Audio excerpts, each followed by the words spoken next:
Ассаламу алейкум, урматтуу YouTube көрөрмандары. Биз ушул мындан бир ай мурун, бир айга жетилип калдым. Убакытта ошол жердеги досубуз Зульфияны көзүн операция кылганы, кечеси кулагын операция кылганы Санкт-Петербургка кетип аткан учурда ушул үйүн ремонт кылалы деп Медер мырза ушундай тапшырып кетти эле. Бул жактын баарын тең ошо кеткен расходко кеткен акчалардын баарын чыдап ошол жерде ремонт кыла бергиле, Кудай буйруса деп. Анан биз ошол күндөн баштап ушул күнгө чейин бул жакта көрсөңүздөр кафелдердин баарын чаптап, Кудай буйруса бул жактардын баары бүтүп калды. Кыскасы биягы даяр. Эшигин койсок эле баары. Бул жак потологуна начине потолок тартылды. Буйруса азыр калды, мындай айтканда. Мында чаң иштер буйруса бүтүп калды. Бул жак кичине багы бөлмө этаж үйдө болгондуктан сыртка да чыгара албайт экенбиз эле. Кичине майда чүйдөдөр ушул жерде эле болот. Бул жак отур кухнябыз, кухнябызда иши бүтүп калды. Бул жакта да баары кафелде чапталып, кыскасы кухня гарнитур койгонго даяр бул жагы. Буйруса аны дагы коебуз дейт. Баары даяр болду. Мына эшиктерим болсо буйруса алып келип койдук. Булар дагы даяр. Бул жактын да иши баары начине потолок. Кыскасы бул жактардын баары тең даяр болуп калды. Анан бүгүндөгү обойлорду дагы алып келдик. Обойлор дагы даяр. Кетеңдерден баштап Кудай буйруса плюстарын койсок, эшиктерди чаптап, эшиктерди койсок, анан обойун чаптап баштайбыз. Жүрүңүздөр, бул залды дагы көрүп коюңуздар. Бул жери коридор. Мурда ушул шкаф турчу болчу, кухня гарнитурда, ордуна кухняда. Эми буйруса муну алып салып, мунун ордуна жашынакай бул шкаф коелду да. Кухня гарнитурда буйруса. Ошондо бул жактагы начине потолок, обойго даяр, стеналар болсо буйруса. Линолеумду салып келдик, муну дагы. Муну да салабыз.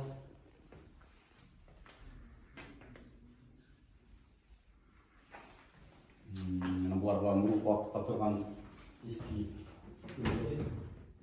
компьютер турчу мунун үстүндө. Буйруса, анан жатаканасында буйруса аларын дагы байкаштырабыз го. Бул жерде мына стайдын машинасы, анан ушондо көзөлөр бар, аяларын да балконго чыгарып койдук бул жактарга. Бул жактагы бүттү буйруса. Мына эски терезесин көрсөңүздөр керек, бул убакытта чейин бул видеону көрүп жүрсөңүздөр кандай акыбалда болчу экен. Азыр мынтип пластик терезеден коюп, бул жагы баары сым болуп калды. Буйруса капталдары дагы шпаклевка болуп, ошойт этилип, үстү болсо үстү да жасалды. Кыскасы азыр гана жумуш калды буйруса.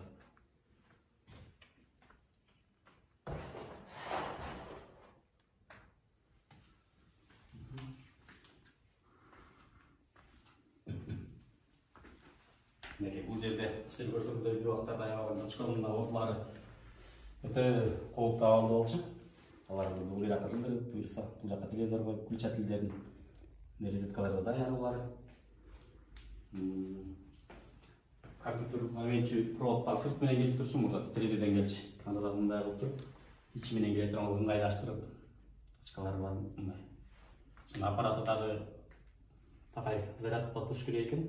Эгер зарядкасы өчүп калса болсо, аппарат иштебей калат дешти. Ошон үчүн ошол аяктап точка чыштап коюлатчы дегенден бул жерге чыштабыз. Бул жерде Кудай буйруса жатаканасы турса, анан бул сайга ыңгайлуураак болот. Ошондой иллюстралардын немелерин таксак, кийинки силерге маалымат бергенде уже ал убакта баары тең бүтүп калган болот. Ошол.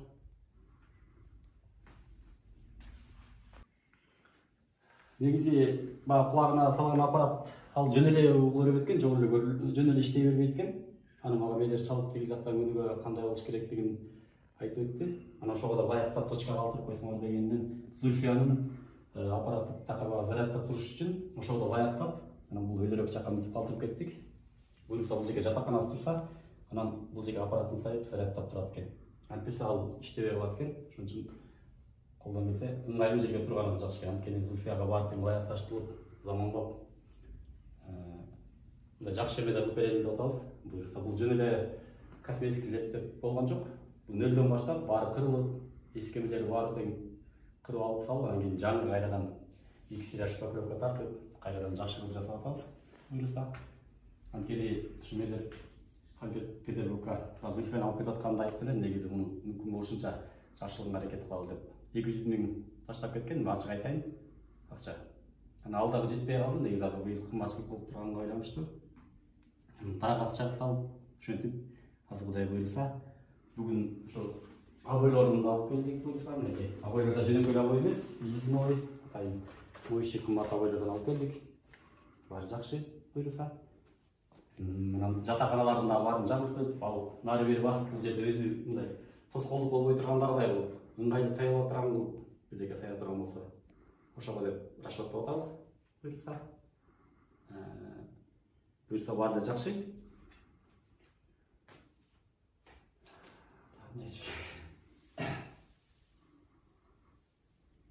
Анан ошол натижелүү пакетти дагы жакшы кылдык. Багы эми көзү көрбөй буга мындай нерсенин эмне кереги бар эле дебестен, багы мүмкүн Кудайдын буйругудур, балким Кудай көрүп көзү көрүп да кетер.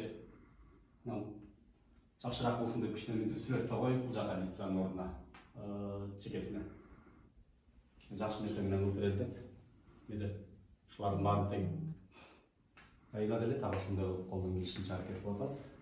Кудай буйруса.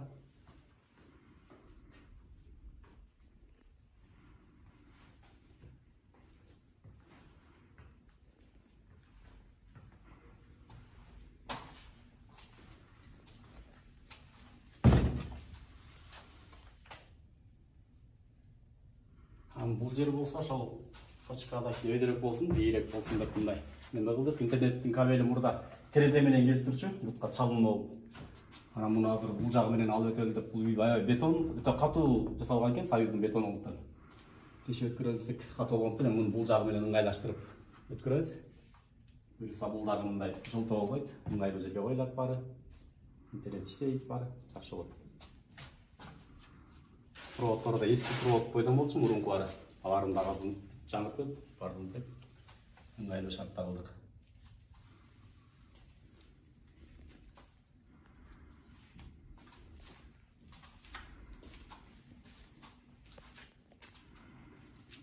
Буюрса мурунку убакытта турган газ плиталар мондай аябагандай эскирип кетип, өтө кейиштүү акыбалга келип калган экен. Буюрса муну дагы эмедер жаңыртабыз деп атат. Буюрса баарын жаңы ыңгайлуу кылып бергенге аракет кылабыз. Анан бул жака да ошо кухня гарнитур жасап атабыз деп. Буюрса баары жакшы болуп калат экен.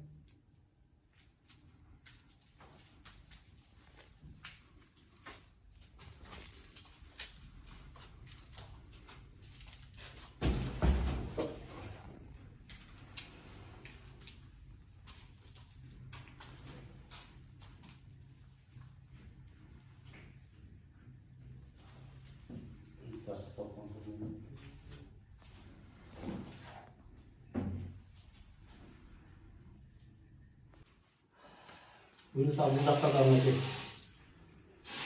эмелердин баары шарттуу түрдө ыңгайлаштырып, үзгүсүн алып келдик, үзгүсү даяр, сабын койгучтарын баарын ыңгайлаштырып коюп беребиз. Бул жакта да мынакей мурунку смесители көрүнгөн жерде суу агып кичине эскирип калган болчу, бул өтө ыңгайлуу.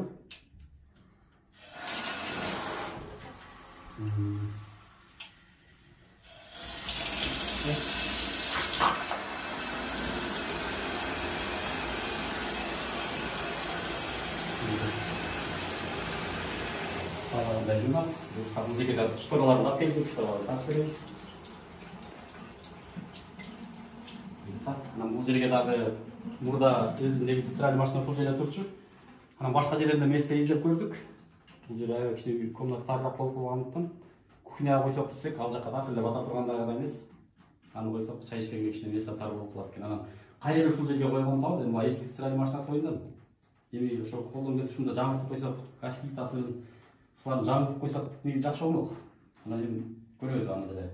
Балким болуп калар. Анан азыр ушу эски суу койсок деле кайра ойлонуп атабыз.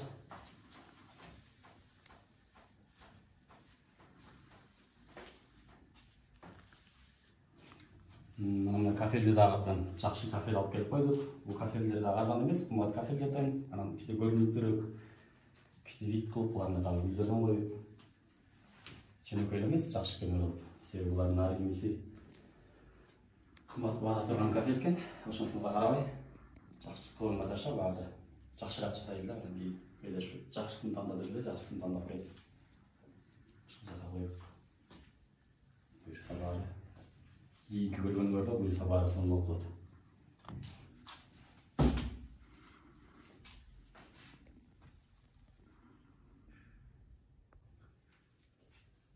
Ошол туугандар мынакей көптөн бери күткөн, негизи мындай күндү көп убакыттан бери күткөнбүз негизи. Мен азыр Зульфия эмес, мен да сүйүнүп атам. Себеби биз бул жака келип, кээде кабар алып келип калган ушуларда бул аябай кейиштүү абалда болчу негизи. Өтө эскирип, себеби бул үй салынган ремонт болгон эмес да, чын-чынына келгенде. Анан ошо кыргыз элден айланып калат негизи. Элге ушунчалык рахмат, баардык ушу жардам берген, ошого акча которгон, ошо операциясына ушу үйгө себепкер болгон баардык бир туугандарга рахмат. Чын жүрөктөн ыраазымын. Баары эл ыраазы. Ошо көзүнүн кулагынын угуп кетишине да себепкер болгон баарыңыздарга Аллах ыраазы болсун. Чын жүрөктөн аларга себеп болуп жүргөн ушул Бедер мырзага да чоң рахмат. Себеби биз канча адамдарга да кайрылып көргөнбүз бул убакытка чейин. Балким ушундай бирөө жарым ушинтип материалын алып берсе, балким биз өзүбүз эле кылып берип коет элек деп. Ал күндөр дагы алыс эмес болуп, Кудай буйрса ошол күндө келип, буйрса ремонт да бүтүп атат. Кудай шифасын берип, көзү көрүп, да кетсе кандай сонун болмок. Негизи Аллахтын буйругу баарынан, баардык нерсе Аллахтын буйругу. Балким ал деле болуп кетер. Жакшы тилек жарымыбыз дейт. Ошон үчүн баарыңыздарга рахмат. Ушинтип келип колго баш кылган инилерим да келип жардам берип атышат бул жакта. Аларга да рахмат. Аллах ыраазы болсун баардыгына. Ошо.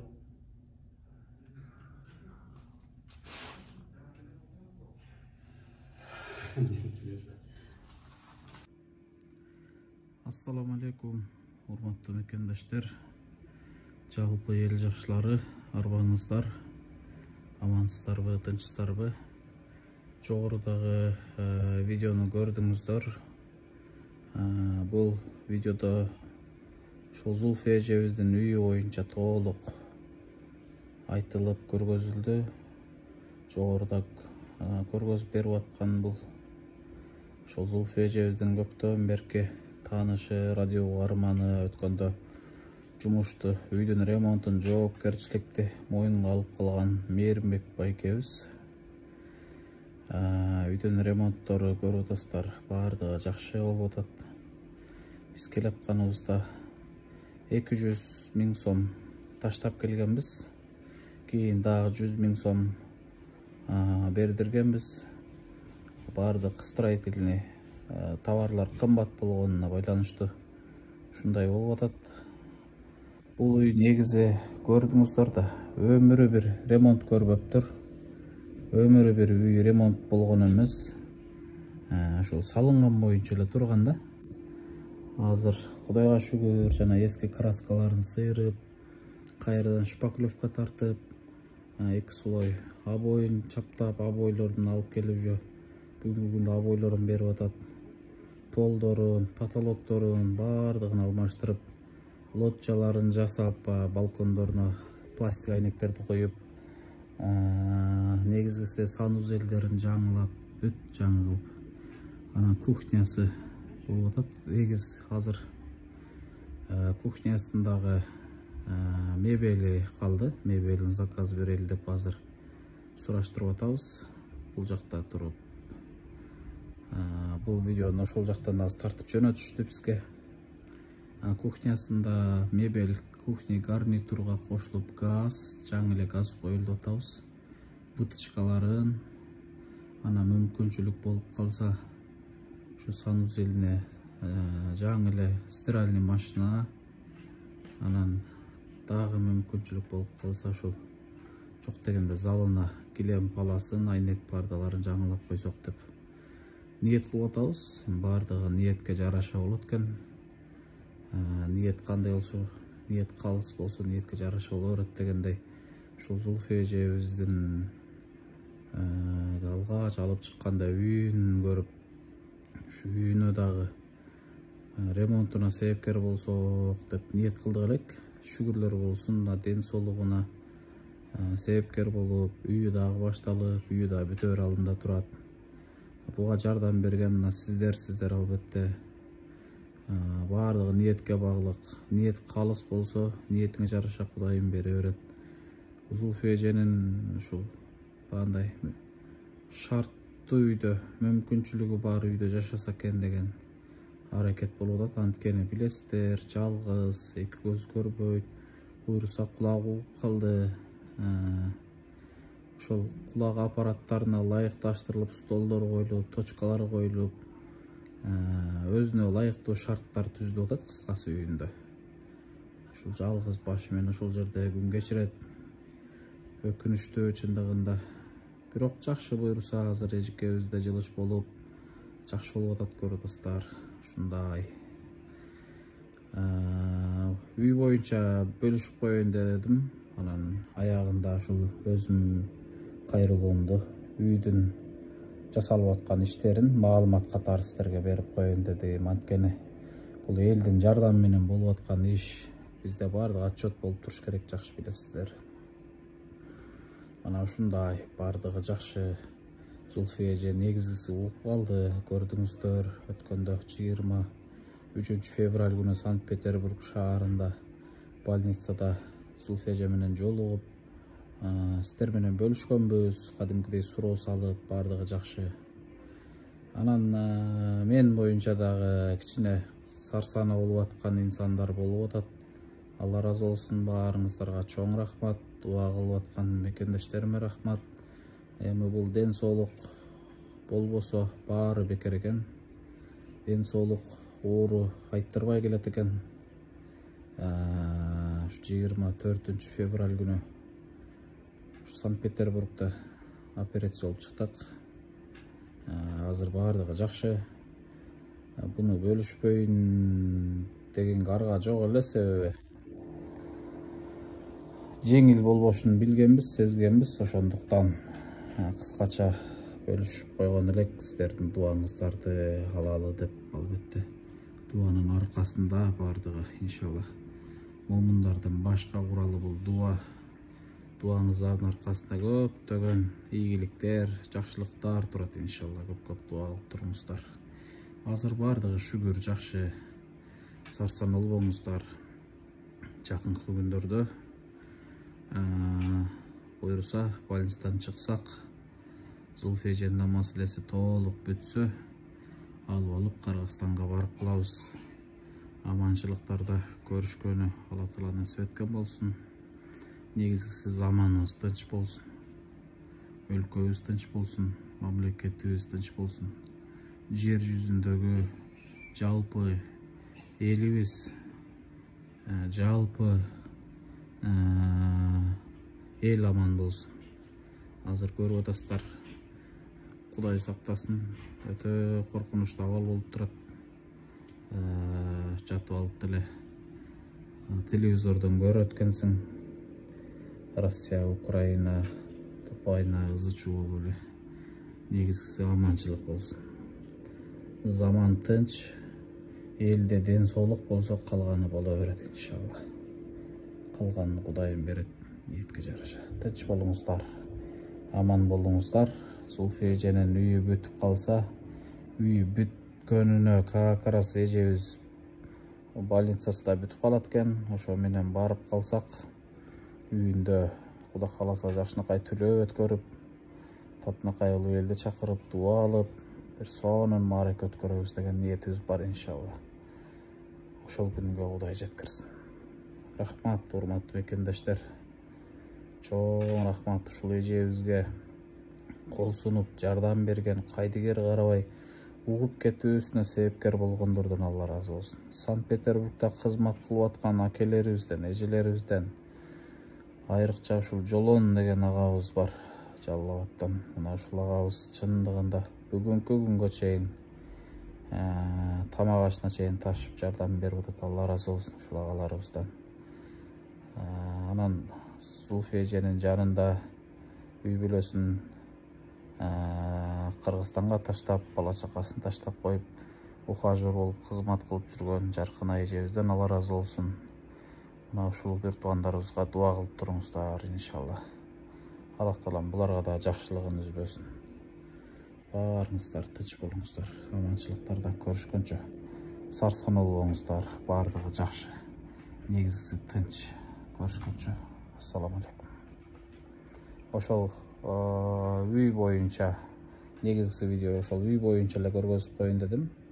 Үйдө ремонт боюнча көргөзө элек элем да. Эмне болуп атат? Үйдө да ремонт баштайбыз деп чыкканбыз го. Анан эмне болуп атат деп кээ бир адамдар ойлонушу мүмкүн. Көрдүңүздөр, полу, потологу полный натяжной болуп, стенасына эң жакшы супермойшо обойлорду алып берип, эшиктерине чейин алмаштырып, электромонтажы жаңыдан болду, баардыгы нолдон. Пластиктер алмаштырылып, санузели толук, ванна, раковина, күзгү, кафелине чейин алмаштырылып, кыскасы баардыгы ремонт болуп атат. Көрдүңүздөр. Мына ушул ремонтун убагында ушул Жаркынай эжебиз, Мээринбек байкелерибиз биз акысыз эле жасап берейли, материал алып берсеңиздер болот эле деп канча эшикти кагышкан экен. Буйрук экен, мына эми башталып, кайра эле ушу Мээринбек акебиз өзү колго алып бүтүрүп атат. Ушу Мээринбек акебизге да Алла ыраазы болсун. Жокту эстен бир туугандары менен, инилери менен, жакындары менен бүтүрүп берип атат. Акчасын деле мынча болот, мынча бер дебей эле көңүлүнөн жасап берип атышат, иншалла.